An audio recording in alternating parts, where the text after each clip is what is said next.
Salam sejahtera. Nama saya Mariam Mokhtar.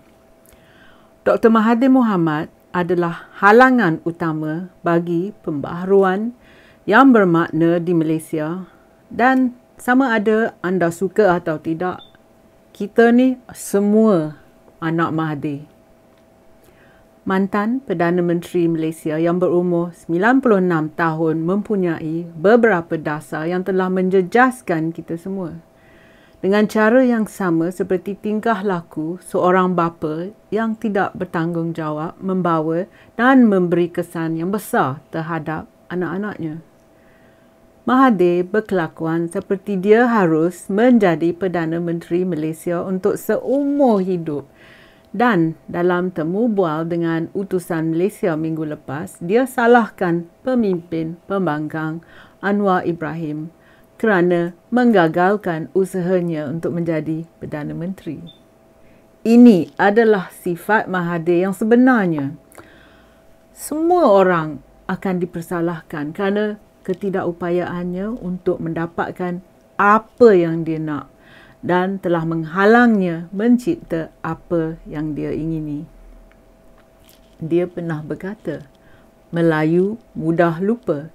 Tetapi yang lebih penting ialah Mahathir telah mengkhianati rakyat 3 bulan selepas diberi peluang pada Mei 2018 selepas kemenangan PRU14 untuk membaik pulih kesemua kesalahannya yang terdahulu. Perbuatan dia meletakkan jawatan sebagai Perdana Menteri telah menghancurkan harapan sebuah negara yang telah beberapa dekad mengingini dan memperjuang untuk perubahan yang sebenar. Bilakah Mahathir akan belajar meletak jawatan dengan maruah? Pada masa dulu, dia telah menyalahkan DAP kerana cuba menghalang ketuanan Melayu. Dia telah menyalahkan orang Cina kerana kekurangan kelakuan kompetitif dalam masyarakat Melayu. Dia menyalahkan orang Melayu kerana malas. Dia menyalahkan Harapan kerana tidak menyokongnya pada bulan Februari 2020 dan khususnya Anwar untuk mengusirnya. Dia menyalahkan George Soros untuk krisis kewangan 1997. Semua orang bersalah.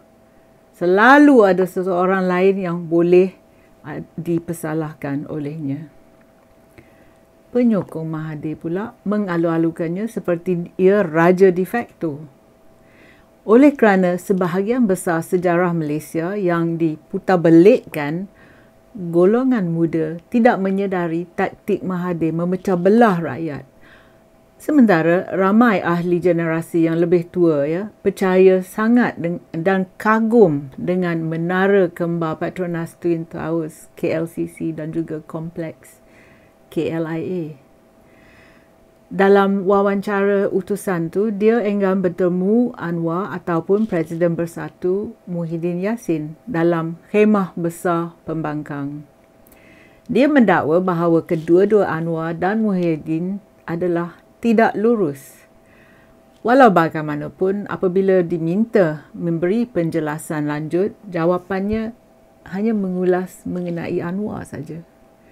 Mahathir penuh kebencian terhadap pemimpin pembangkang itu dan dia enggan menerima Anwar dalam khemah besar pembangkang dan berkata hanya orang yang lurus patut diterima. Walaupun kepercayaannya bahawa mengalahkan Barisan Nasional hanya dapat dicapai jika semua parti pembangkang patut bersatu dalam pilihan raya umum iaitu PRU15 yang akan datang, dia berkata, tetapi kita kena cari orang yang lurus. Tidak boleh kalau ada orang masuk politik nak cari duit apa semua. Sorry lah. Mahathir menyuap orang Melayu premis atau kepercayaan palsu bahawa Malaysia adalah tanah mereka saja dan bahawa dunia ni berhutang diri kepada mereka. Dia ubah pindah sistem pendidikan sehingga orang Melayu enggan jadi kompetitif atau enggan bersaing dengan bangsa yang lain. Markah pemeriksaan untuk pelajar Melayu telah direndahkan supaya mereka dapat berkembang ke peringkat seterusnya dalam pendidikan mereka.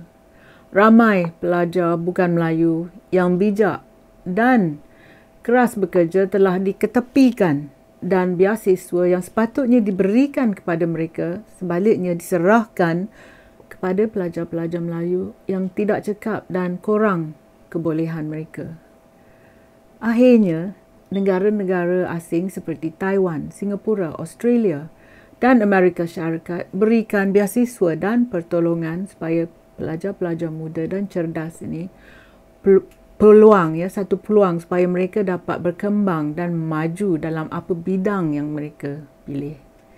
Jadi, mereka dapat dapat peluang memberi perbezaan bukan hanya dalam kehidupan mereka sendiri tetapi juga kepada negara yang telah terima mereka, their adopted country.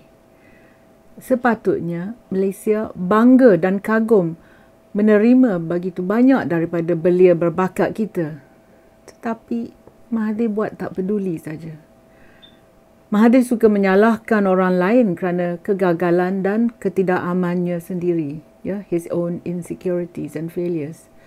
Apabila dia kalah kepada calon PAS pada tahun 1969,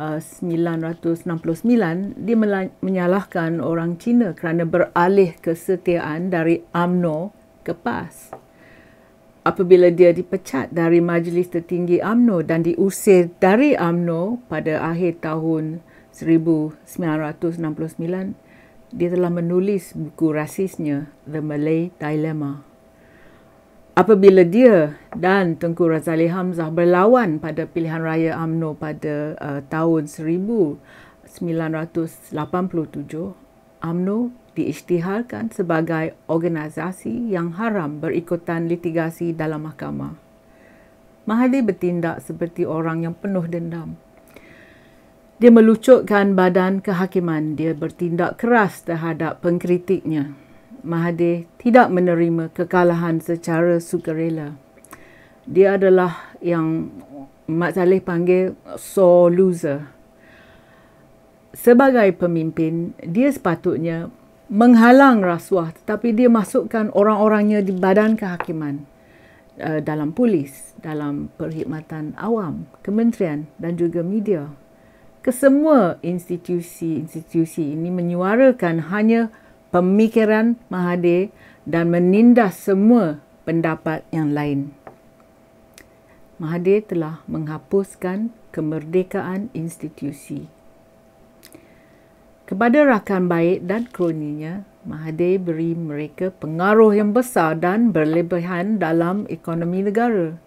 Mereka menjadi jutawan semalaman, and overnight millionaires or maybe even billionaires. Jadi, buat apa kroninya hendak menggigit tangan yang memberi mereka makanan? Dan untuk kroni-kroni ini, pembaharuan ataupun reform adalah perkara terakhir dalam pemikiran mereka. Hari ini kita adalah negara yang dibahagikan, a divided nation, oleh kerana dasar-dasar Mahathir.